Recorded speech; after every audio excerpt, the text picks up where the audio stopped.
Dal Vangelo secondo Marco.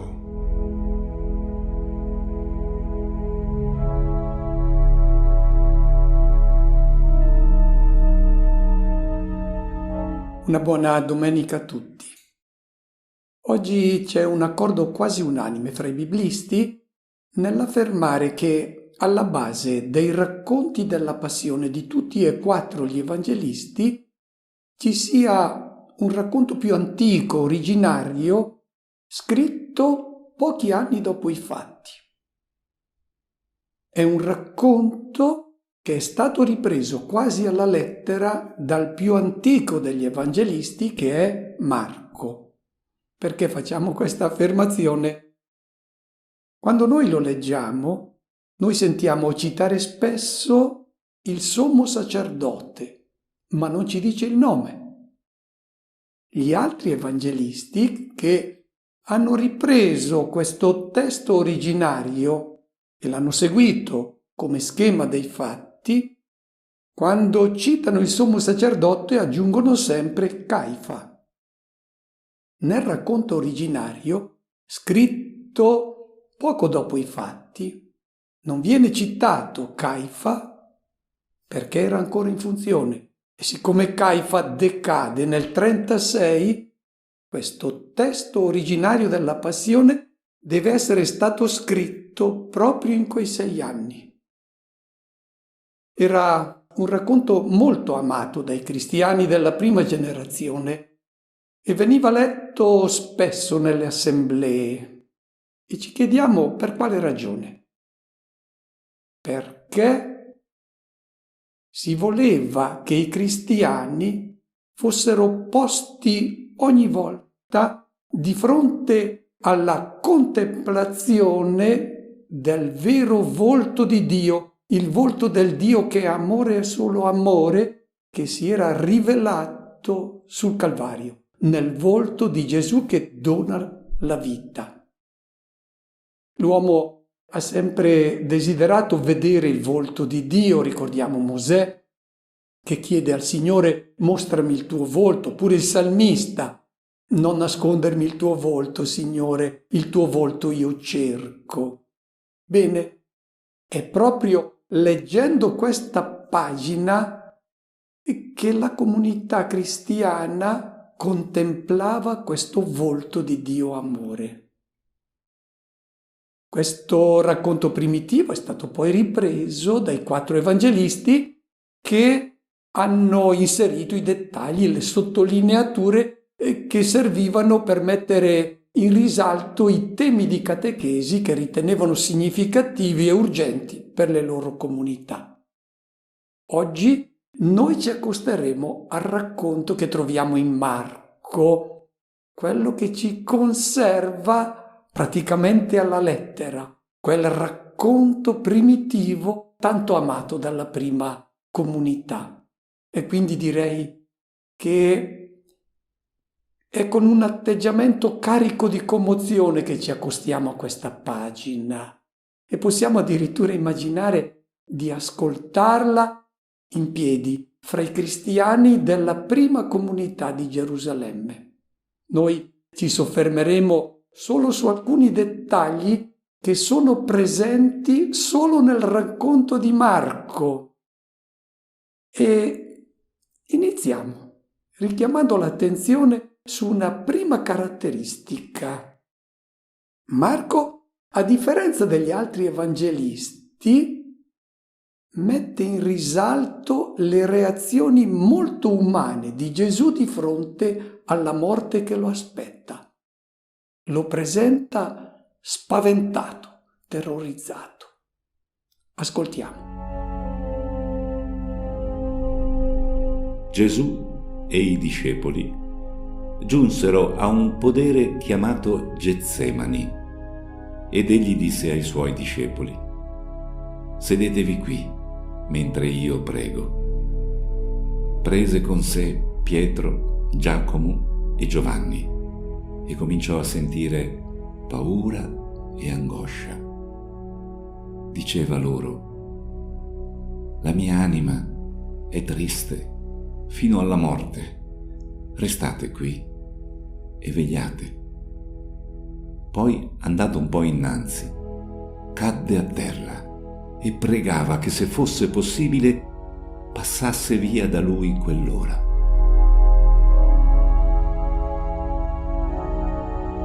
Solo Marco nota che Gesù nel giardino degli Ulivi, resosi conto che lo stavano cercando per metterlo a morte, dice: cominciò a sentire grande spavento e angoscia. Gli altri evangelisti evitano di presentarci un Gesù timoroso, quasi scosso da una paura che non riesce a controllare.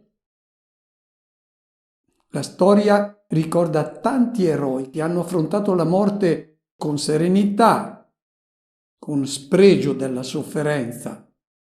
Pensiamo a Socrate, che dopo aver dissertato serenamente sull'immortalità dell'anima con i discepoli, prende la coppa della cicuta e beve tranquillo il veleno.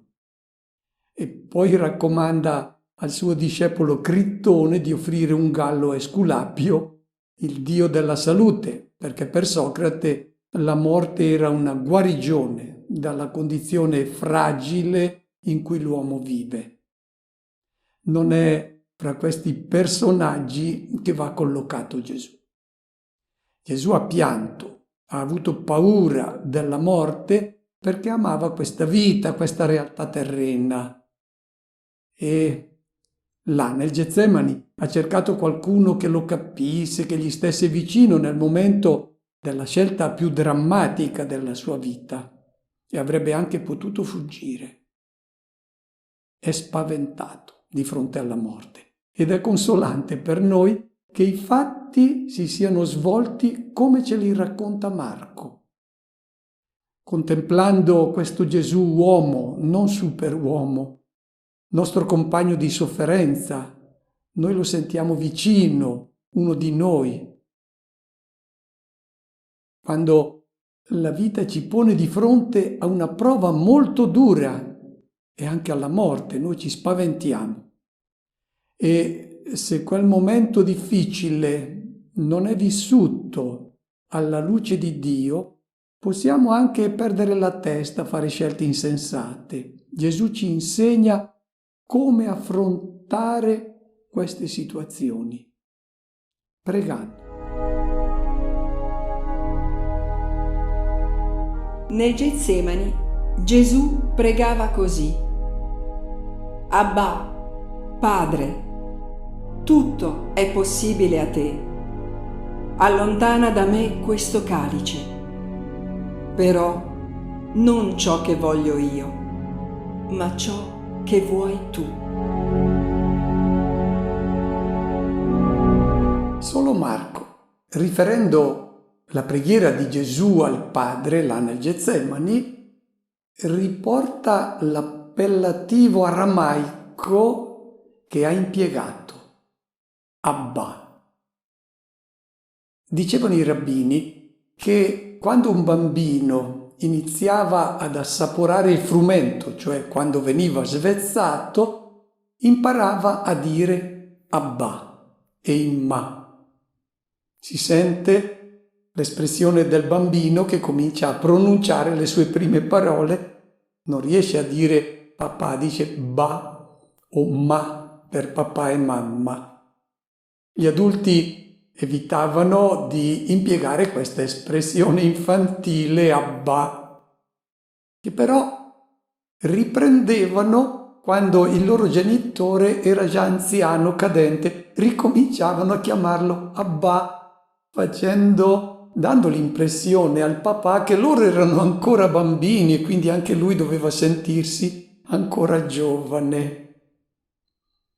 Abba, termine infantile, perché esprime la confidenza, la tenerezza di Gesù nei confronti del Padre, e quella stessa parola Gesù la porrà sulla nostra bocca nella preghiera, perché quando ci rivolgiamo a Dio dobbiamo coltivare questa confidenza e questa tenerezza, Noi, come gli adulti del tempo di Gesù, facciamo fatica a impiegare questo termine che andrebbe tradotto in italiano con pappi, l'espressione che adoperano i bambini con il loro papà, poi non lo adoperano più quando sono cresciuti.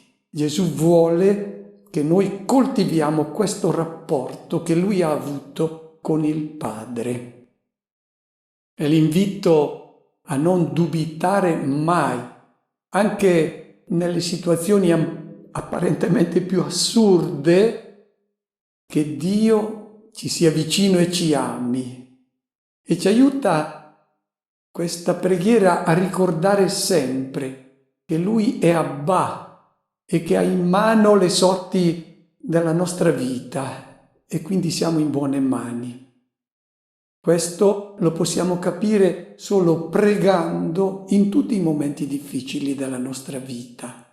Gesù si è rivolto al Padre e lo ha chiamato Abba quando poteva dubitare che lui fosse un padre che lo accompagnava. No, ha manifestato tutta la sua fiducia e confidenza nel Padre. C'è un'altra caratteristica del racconto di Marco, ed è che nel suo racconto non viene riferita alcuna reazione di Gesù a due gesti che vengono compiuti durante l'arresto nel Getsemani. Primo, Gesù non dice una parola quando Giuda lo bacia. Poi non reagisce quando uno dei presenti mette mano alla spada. Gesù stava ancora parlando quando arrivò Giuda, uno dei 12, e con lui una folla con spade e bastoni, mandata dai capi dei sacerdoti, dagli scribi e dagli anziani. Colui che lo consegnava aveva dato loro un segno convenuto, dicendo: quello che bacerò è lui. Arrestatelo e conducetelo via sotto buona scorta. Appena giunto, gli si avvicinò e disse: Rabbì, e lo baciò. Quelli gli misero le mani addosso e lo arrestarono. Uno dei presenti estrasse la spada, percosse il servo del sommo sacerdote e gli staccò l'orecchio. Allora Gesù disse loro: come se fossi un ladro, siete venuti a prendermi con spade e bastoni. Ogni giorno ero in mezzo a voi nel tempio a insegnare e non mi avete arrestato. Si compiano dunque le scritture.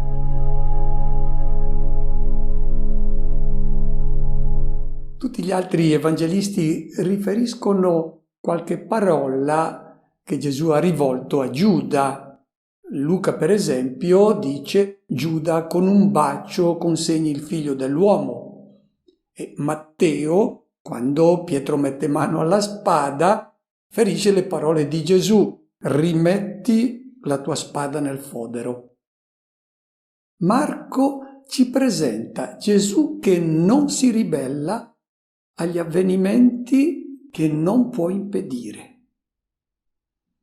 Accetta quasi passivamente quanto gli sta accadendo e alla fine conclude semplicemente dicendo: si compiano dunque le scritture. Cosa ci vuol far comprendere l'Evangelista Marco con questo silenzio di Gesù? Vuole far contemplare ai cristiani delle sue comunità un Gesù mite e disarmato che si consegna nelle mani dei nemici senza reagire. Ci sono dei momenti nella nostra vita in cui non possiamo far altro che accettare gli eventi. Chi ha accolto la proposta di uomo nuovo fatta da Gesù deve mettere in conto che vive accanto a chi appartiene ancora al regno delle belve, a chi non si è lasciato coinvolgere come Giuda, per esempio, nel mondo nuovo, nell'umanità nuova.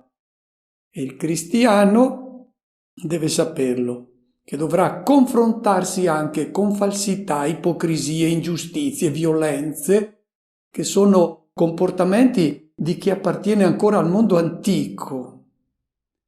Come reagire in queste situazioni? Ecco, Marco pone davanti al discepolo la figura di Gesù. È come lui che ci si deve comportare. E poi in Marco Gesù non degna di una parola di riprovazione il gesto insensato di Pietro, fatto che lui mette mano alla spada. Quel gesto è così lontano dai principi evangelici che non merita nemmeno di essere preso in considerazione. Pietro era ancora coinvolto nei criteri, nelle soluzioni dei problemi proposti dal mondo. Infatti Gesù gliel'aveva detto: tu ragioni secondo gli uomini, non secondo Dio. Il discepolo che, come Pietro, ritiene di poter dare inizio al mondo nuovo impiegando i metodi del mondo vecchio, che sono la violenza, l'uso della forza, non solo non crea un mondo nuovo, ma peggiora quello vecchio. Chi usa la violenza si allontana sempre più dal Maestro e poi si immerge nel buio della notte, come ha fatto Pietro. Tutti gli evangelisti raccontano che i discepoli, non appena si sono resi conto che Gesù non reagiva, non lottava, non invitava a combattere, si sono dati alla fuga. Ma soltanto Marco ricorda un particolare curioso. Dopo che Gesù fu arrestato, tutti lo abbandonarono e fuggirono. Lo accompagnava però un giovinetto, avvolto in una sindone, e lo afferrarono. Ma egli, lasciato cadere il lenzuolo, fuggì via nudo. Il dettaglio di questo giovane che fugge è davvero marginale. Ci si chiede per quale ragione l'Evangelista lo abbia inserito. L'interpretazione comune lo considera un particolare autobiografico e la tradizione infatti ha identificato in quel ragazzo lo stesso Marco. Però noi ci chiediamo se non abbia un significato simbolico questa scena che è apparentemente un po' comica. E credo il messaggio lo si possa cogliere facendo attenzione ad alcuni termini che l'Evangelista Marco sceglie con cura. Il primo, neaniskos in greco, giovane. È un 18enne. E noi troviamo che nel Vangelo di Marco questo termine ricorre soltanto qui e poi un altro giovane che compare al sepolcro nel giorno di Pasqua, rivestito di una veste bianca, che dice alle donne: voi cercate Gesù, il crocifisso, non è qui. Bene, questo giovane nel Getsemani è avvolto non in una veste bianca, ma il termine greco che Marco impiega è sindona, in una sindone, ed è avvolto in una sindone nudo. Nudi si veniva posti nella sindone per essere poi collocati nel sepolcro. Che cosa ci vuole suggerire Marco? Le guardie riescono a catturare quel giovane come hanno catturato Gesù. Ma che cosa lascia questo giovane nelle mani delle guardie? La sindone. Lui fugge via, nudo. Quel giovane, ci suggerisce Marco, è l'immagine di ciò che sta accadendo a Gesù. Hanno catturato Gesù, ma cosa lascerà lui nelle mani di queste guardie a servizio dei poteri di questo mondo? Lascerà la sindone, non la sua persona. In Gesù era presente la vita dell'Eterno in pienezza e questa vita dell'Eterno sfugge ai poteri di questo mondo. È esattamente ciò che accade anche a noi, perché anche noi abbiamo ricevuto in dono questa vita dell'Eterno. E allora, quando la nostra vita biologica va crescendo, si avvicina sempre più alla sua conclusione, ogni giorno che passa. Bene, quando arriviamo alla conclusione della nostra vita, che cosa può trattenere il mondo? Le nostre spoglie, la sindone, non la nostra persona. Ecco, contemplando questa scena di questo giovane, noi vediamo ciò che è accaduto a Gesù. Come il giovinetto, Gesù ha lasciato la sua sindone per entrare nella vita che è sempre giovane. Quello che è accaduto a Gesù è l'immagine di ciò che accade ad ogni suo discepolo. L'ingresso dopo aver lasciato le nostre spoglie in una vita eternamente giovane. Altra caratteristica del racconto della Passione secondo Marco è il silenzio di Gesù. Nel racconto della Passione di Marco Gesù sta sempre in silenzio alle autorità religiose che gli chiedono se egli sia il Messia e a Pilato che vuole sapere se è re, risponde semplicemente lo sono. Poi basta. Il sommo sacerdote, alzatosi in mezzo all'assemblea, interrogò Gesù dicendo: «Non rispondi nulla? Che cosa testimoniano costoro contro di te?» Ma egli taceva e non rispondeva nulla. Di fronte a Pilato, i capi dei sacerdoti accusavano Gesù di molte cose. Pilato lo interrogò di nuovo, dicendo: «Non rispondi nulla? Vedi di quante cose ti accusano?» Ma Gesù non rispose più nulla, tanto che Pilato rimase stupito. Durante il processo, dalla bocca di Gesù non esce parola. Di fronte agli insulti, alle provocazioni, alle menzogne, ai testimoni falsi, Gesù tace, non replica nulla. Sa che chi lo vuole condannare è cosciente della sua innocenza, consapevole che i suoi nemici hanno già decretato la sua morte, quindi non vale la pena abbassarsi al loro livello, accettare una discussione con loro non servirebbe a nulla, per cui tace. C'è un silenzio che è segno di debolezza, di mancanza di coraggio, quello di chi non interviene per denunciare ingiustizie perché è un codardo, uno che cerca il proprio interesse più della verità, uno che non vuole inimicarsi le persone che contano, dalle quali può ricevere favori. Questo è un silenzio brutto. C'è invece un silenzio che è segno di forza, d'animo, quello di chi non reagisce alle provocazioni, il silenzio di chi non si scompone di fronte all'arroganza, all'insulto, alla calunnia.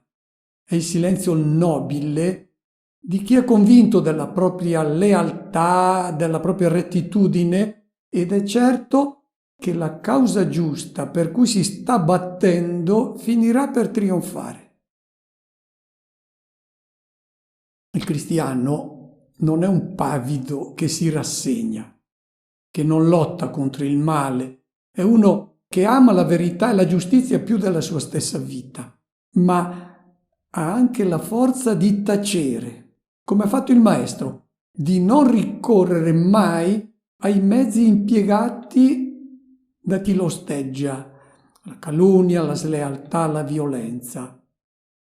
Sa che trionfo della menzogna alla fine si rivela certamente effimero. Tutti tutti gli evangelisti rilevano che dopo un'iniziale accoglienza entusiasta, le folle si sono staccate gradualmente da Gesù e alla fine Gesù è rimasto soltanto con i 12. E questi a loro volta, nel momento della scelta decisiva, sono scappati. Ma nessuno, come Marco, mette in risalto la solitudine di Gesù durante la passione. Ascoltiamo. Quelli che passavano di là lo insultavano, scuotendo il capo e dicendo: «Ehi, tu che distruggi il Tempio e lo ricostruisci in 3 giorni, salva te stesso scendendo dalla croce». Così anche i capi dei sacerdoti con gli scribi fra loro si facevano beffe di lui e dicevano: «Ha salvato altri e non può salvare se stesso. Il Cristo, il Re di Israele, scenda ora dalla croce, perché vediamo e crediamo». E anche quelli che erano stati crocifissi con lui lo insultavano. Quando fu mezzogiorno, si fece buio su tutta la terra fino alle 3 del pomeriggio. Alle 3 Gesù gridò a gran voce: «Eloi, Eloi, lema sabachthani», che significa: Dio mio, perché mi hai abbandonato?» Leggendo il racconto della passione degli altri evangelisti, noi troviamo sempre accanto a Gesù qualcuno. Per esempio, l'evangelista Giovanni ricorda il discepolo amato, ricorda Pietro che segue Gesù almeno fino a un certo punto. Matteo ricorda la moglie di Pilato che manda a dire al suo marito: «Lascia perdere quest'uomo perché sono stata turbata stanotte in sogno». Luca ricorda che nel cammino verso il Calvario c'è una grande folla, ci sono le donne che seguono Gesù, e poi sul Calvario Luca ricorda il buon ladrone. In Marco, accanto a Gesù durante la passione, non c'è nessuno. Gesù è rifiutato dalla folla che gli preferisce Barabba, è sbeffeggiato, è percosso, umiliato dai soldati, è insultato dai passanti e dai capi del popolo che sono presenti sul Calvario. Accanto a lui non c'è nessuno. Solo alla fine Marco nota che c'erano alcune donne che osservavano da lontano. Completamente solo, Gesù ha provato l'angoscia di chi è certo di essersi impegnato per la causa giusta, ma si sente uno sconfitto e c'è il suo grido: Dio mio, perché mi hai abbandonato? Un grido che sembra scandaloso, ma che esprime il suo dramma interiore. Nel momento della morte Gesù ha fatto l'esperienza dell'impotenza, del fallimento nella lotta contro l'ingiustizia, contro la menzogna, si sente sconfitto. Chi si impegna a vivere in modo coerente la vita dell'uomo nuovo, colui che vuole costruire, come ha fatto Gesù, il mondo nuovo, deve mettere in conto che nel momento cruciale può essere abbandonato dagli amici, rifiutato anche dalla stessa famiglia, sentirsi anche abbandonato da Dio che non compie nessun prodigio in suo favore. E in questi momenti si potrà anche lanciare il grido che ha lanciato Gesù, ma lanciarlo insieme con Gesù. In un momento culminante di tutto il racconto della passione di Gesù secondo Marco c'è la professione di fede non di uno dei discepoli, del centurione ai piedi della croce. È il momento più importante del Vangelo secondo Marco. Uno dei soldati corse a inzuppare di aceto una spugna, la fissò su una canna e gli dava da bere, dicendo: «Aspettate, vediamo se viene Elia a farlo scendere». Ma Gesù, dando un forte grido, spirò. Il velo del tempio si squarciò in due, da cima a fondo. Il centurione che si trovava di fronte a lui, avendolo visto spirare in quel modo, disse: «Davvero quest'uomo era figlio di Dio». Fin dall'inizio del Vangelo di Marco, le folle si chiedono: ma chi è costui che scaccia i demoni, che compie prodigi? E anche i discepoli si chiedono: chi è costui cui le onde del mare obbediscono? Ma nessuno riesce a cogliere la sua vera identità. E quando qualcuno lo proclama figlio di Dio, ricordiamo per esempio già fin dall'inizio nella sinagoga di Cafarnao l'indemoniato che grida: «Io so chi tu sei, il santo di Dio», immediatamente Gesù dice: «Taci». E questo silenzio viene sempre imposto da Gesù. Nessuno deve rivelare la sua identità. Per quale ragione? Perché di fronte ai prodigi che lui compie, la sua identità potrebbe essere equivocata, cioè essere considerato un messia secondo le attese degli uomini, un messia glorioso, vincitore, dominatore, che compie miracoli, prodigi. No. Gesù era venuto per rivelare il vero volto di Dio, e questo volto di Dio si sarebbe rivelato in pienezza in un momento molto preciso della sua vita. Sarà sul Calvario. Bene, cosa accade là sul Calvario?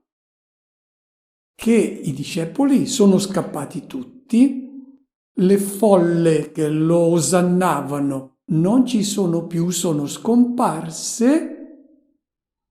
C'è un centurione, colui che guida questi soldati che hanno crocifisso Gesù. Dice il testo: vedendo come lui è morto, esclama: davvero costui era figlio di Dio. Quando questa espressione veniva detta da qualcuno durante la vita pubblica, Gesù immediatamente imponeva il silenzio. Qui Gesù non può più imporre il silenzio perché è già morto. Da qui in avanti si può proclamare la sua identità di figlio di Dio, perché adesso non c'è più possibilità di equivoco.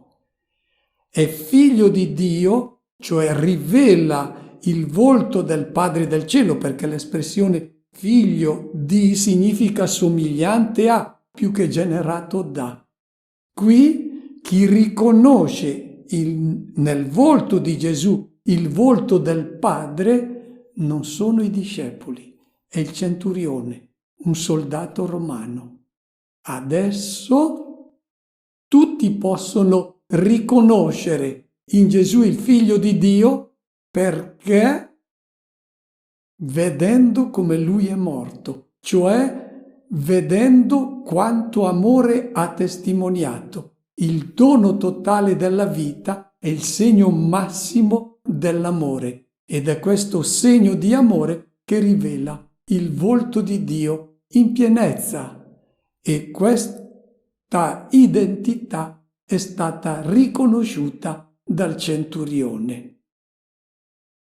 Ed è in questo contesto che diviene chiaro il significato del velo del Tempio che si squarcia in due dall'alto in basso. viene impiegato qui dall'Evangelista Marco lo stesso verbo che è stato usato nel momento del battesimo di Gesù, quando si dice che si sono squarciati i cieli, schizzo. Schizzo vuol dire rompersi in modo tale che non può più essere aggiustato. Si sono squarciati quelli che erano considerati i 7 cieli, in cima ai quali si trovava poi il trono di Dio. Erano chiusi e adesso si sono squarciati. Si è ristabilita l'armonia fra il cielo e la terra. C'era stato il silenzio di Dio perché Dio non inviava più i profeti, il popolo non ascoltava. Adesso quei cieli si sono squarciati. Dio ha inviato suo figlio. È ristabilita la pace fra cielo e terra. E adesso non solo si sono squarciati i cieli, adesso sono cadute anche tutte le barriere sulla terra, quelle barriere che impedivano di incontrare il Signore. Il velo del Tempio separava il santo dal santo dei santi e nel santo dei santi, dove si pensava fosse presente Dio, il Signore Dio di Israele, poteva entrare solo il sommo sacerdote una volta all'anno. Adesso quel velo si è squarciato dall'alto in basso. Non c'è stata nessuna rottura materiale del velo del Tempio. È accaduto un prodigio molto più straordinario. Adesso la casa del Padre è spalancata per ogni suo figlio. Ogni suo figlio può entrare, anche se peccatore, nella casa perché Dio considera ogni uomo suo figlio. Dopo la morte di Gesù, tutti gli evangelisti introducono in scena Giuseppe d'Arimatea, il membro autorevole del Sinedrio che si è presentato a Pilato per ottenere l'autorizzazione a seppellire il crocifisso. Ma soltanto Marco specifica che si trattò di un gesto coraggioso. Venuta ormai la sera, poiché era la Parasceve, cioè la vigilia del sabato, Giuseppe d'Arimatea, membro autorevole del Sinedrio, che aspettava anch'egli il regno di Dio, con coraggio andò da Pilato e chiese il corpo di Gesù. Pilato si meravigliò che fosse già morto e chiamato il centurione gli domandò se era morto da tempo. Informato dal centurione, concesse la salma a Giuseppe. Egli allora, comprato un lenzuolo, lo depose dalla croce, lo avvolse con il lenzuolo e lo mise in un sepolcro scavato nella roccia. Poi fece rotolare una pietra all'entrata del sepolcro. Maria di Magdala e Maria, madre di Ioses, stavano a osservare dove veniva posto. Dichiararsi discepoli di Gesù quando le folle lo acclamano è facile, ma presentarsi come suoi amici di fronte all'autorità che lo ha condannato richiede un grande coraggio. Ed è questo coraggio che Marco sottolinea nella figura di Giuseppe d'Arimatea. Marco voleva dare un messaggio alle sue comunità, ma questo messaggio è molto attuale anche per le nostre comunità di oggi. Voleva presentare questa figura davanti ai suoi cristiani e a noi, l'Evangelista, perché spesso i discepoli diventano incostanti, opportunisti, deboli, mancanti di coraggio, quando è necessario professare la propria fede davanti a coloro che non la accettano e sono tentati di vergognarsi anche dei valori morali insegnati da Cristo e magari per evitare fastidi o anche solo per non venire derisi, facilmente si adeguano anche loro alla morale corrente. Ecco, l'Evangelista Marco dice: il vero discepolo è una persona coraggiosa, testimonia con la sua vita e anche con la sua parola quella proposta di uomo nuovo che Gesù è venuto a fare. Auguro a tutti una buona domenica e una buona preparazione alla Pasqua.